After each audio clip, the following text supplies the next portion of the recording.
So these past couple of days just gave us a ton of Spider-Man information, talking about Spider-Man 4, Venom, Tom Hardy's role. Let's talk about it. So if you can read, you already read the title, but if not, Tom Hardy revealed that a canceled Venom and Spider-Man crossover was close to happening. I mean, since the inception of the SSU, the Sony Spider-Man universe as they now call it never made sense that Spider-Man and Venom were never going to get together, and it looks like they did talk about it. And basically what we all thought was true. There was a ton of studio interference. Marvel, the MCU, wanted to do kind of their own new thing and integrate it in their own way. Sony, being stubborn that they are, wanted to bring in their SSU into the MCU. And so Hardy did say, we got close. We got as close as I could possibly imagine getting, apart from doing the film together, which I would have loved to do because that means so much fun. And pretty much, this just means the post-credit. If you remember, at the end of Spider-Man No Way Home, we did get Tom Hardy in the post-credit scene and did leave a little piece of the symbiote. Now, most people just assumed that means that we would get Tom Hardy's Venom in the MCU, but post-credits honestly mean nothing nowadays for the most part.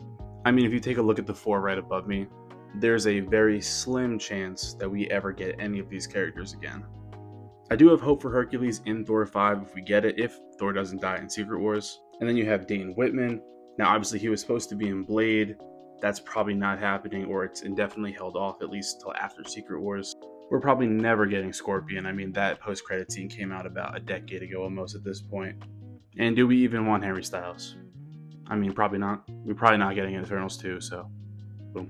More post-credits that don't matter. Well, obviously the bottom is still Harry Styles, but we're not seeing Kang ever again. But so back to the Spider-Man news. Spider-Man Brand New Day, or Spider-Man 4, finally got announced at CinemaCon last night. It's coming out July 31st, 2026, which I'm super excited about. Now, if you're unaware of how Brand New Day ties into the comics, Brand New Day was the follow-up story to One More Day, in which Doctor Strange did the spell, which is what we saw in the MCU. Now, obviously, it's a little bit different, but it was the same concept. Now, if you didn't know also, this movie is supposed to come out after Avengers Doomsday. So either it's going to be sort of like a prequel and where we see the lead up to it, or it's going to show him in the aftermath of Doomsday and what's going to happen.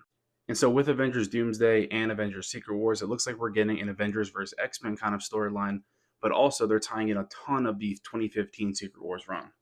However, because they're probably not going to do Secret Wars twice, it looks like we are going to get some elements too of that 1984 run.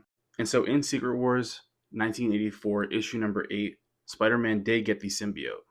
Now, obviously, Spider-Man Brand New Day comes out after Doomsday and before Secret Wars. So there's a ton of ways that they can kind of bridge the gap there. And so one of the big theories, or at least my theory, is I think that Doomsday is going to end. Obviously, we're going to get Spider-Man, and at the end of that movie, it's going to show him in a post-credit scene waking up on Battleworld. And so when Battleworld was created in the comics, everyone woke up and was kind of just completely lost. Most of the characters were awake, but their minds were basically wiped or asleep. But because of Peter's spider senses, I think that he can be the one who kind of is aware of everything going on, and he's the one to kind of wake up all the heroes in the beginning of Secret Wars and kind of how that story is going to unfold.